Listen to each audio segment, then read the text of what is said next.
Hello and welcome to MTech tutorial. आज हमारा topic है cost centre creation. Tally ERP9 में कॉस्ट सेंटर की एंट्री कैसे करेंगे। उससे पहले जानते हैं कि कॉस्ट सेंटर होता क्या है। तो cost centre in Tally are used to various purpose including tracking project department और for any other MIS and reporting purpose. Cost centre का उपयोग आय और व्यय के केवल खातों वही या समूह के बजाय अधिकृत विस्तृत स्तर पर ट्रैक करने और विश्लेषण करने के लिए किया जाता है।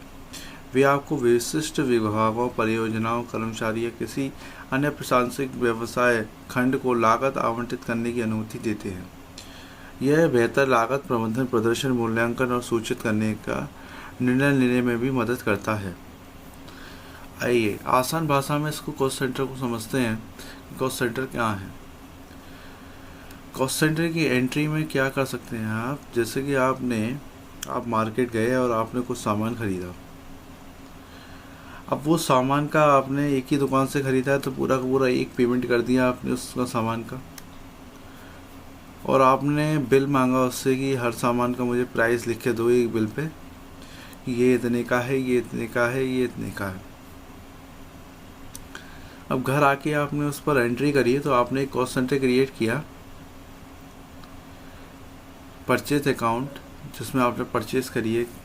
मान लीजिए आपने 20,000 रुपये की कोई चीज़ परचेज़ करी है, तो अब आपने 20,000 रुपये का क्या क्या आइटम ख़रीदा है, कौन कौन सा आइटम कितने कितने पैसे का था, उसको आप कॉस्ट सेंटर में चढ़ा सकते हैं इंडिविजुअली।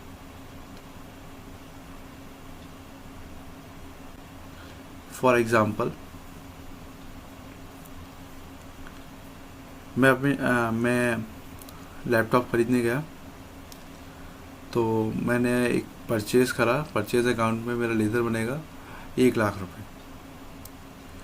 अब 1,00,000 रुपये मैंने उसे पे करे हैं। अब मैंने उस 1,00,000 रुपये में क्या क्या ख़रीदा है। सबसे पहले लैपटॉप 50,000,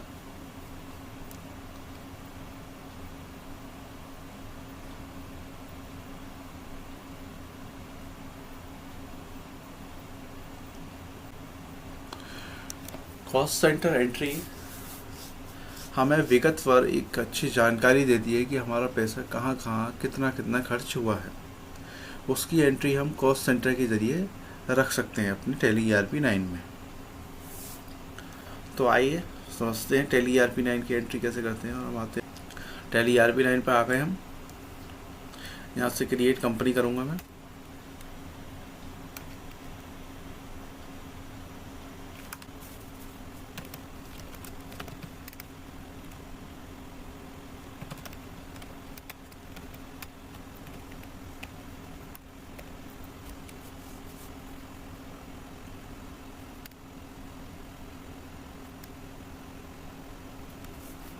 एस्केप करेंगे, F11 प्रेस करेंगे, काउंटिंग फीचर्स, यहाँ पर cost centre and cost category, इसको यस करेंगे और फिर इसको सेव कर देंगे। अकाउंट इन्फो, लेजर्स क्रिएट करेंगे, क्रिएट लेजर। मैंने एक बना लिया purchase account, under purchase and save.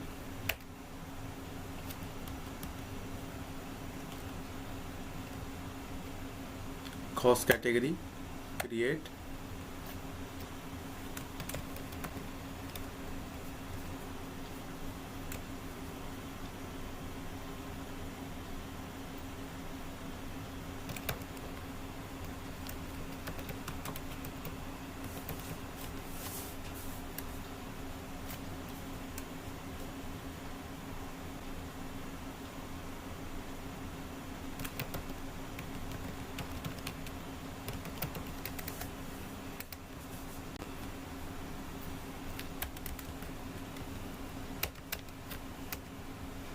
Electronic items के नाम से मैंने एक कॉस्ट कैटेगरी बना ली है।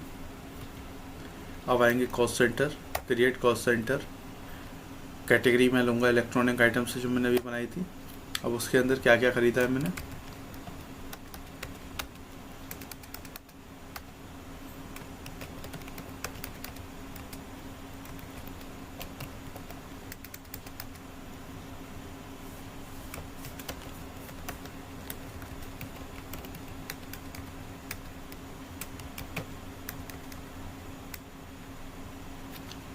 और ये आइटम मैंने परचेज किया है।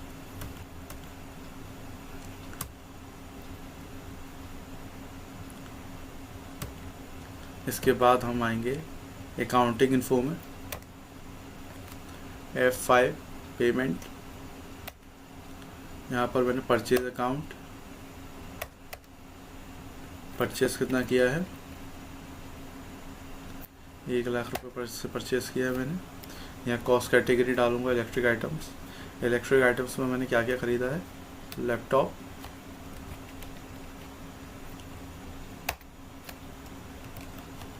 कीबोर्ड,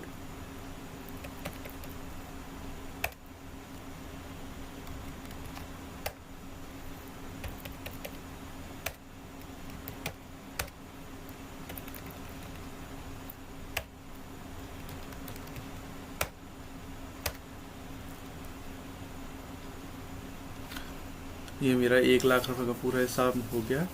मैंने लैपटॉप ख़रीदा है 75,000 का, कीबोर्ड ख़रीदा है 5,000 का, माउस ख़रीदा है 5 का, और माइक ख़रीदा है 10,000 का, स्पीकर ख़रीदा है 5,000 का। टोटल मेरा 1 लाख रुपए की परचेज मैंने करी थी और उसका मैंने पूरा हिसाब बना लिया है।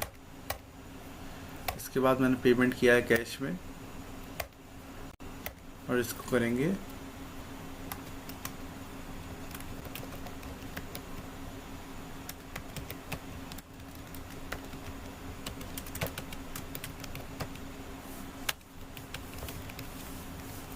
और इस एंट्री को सेव कर देंगे।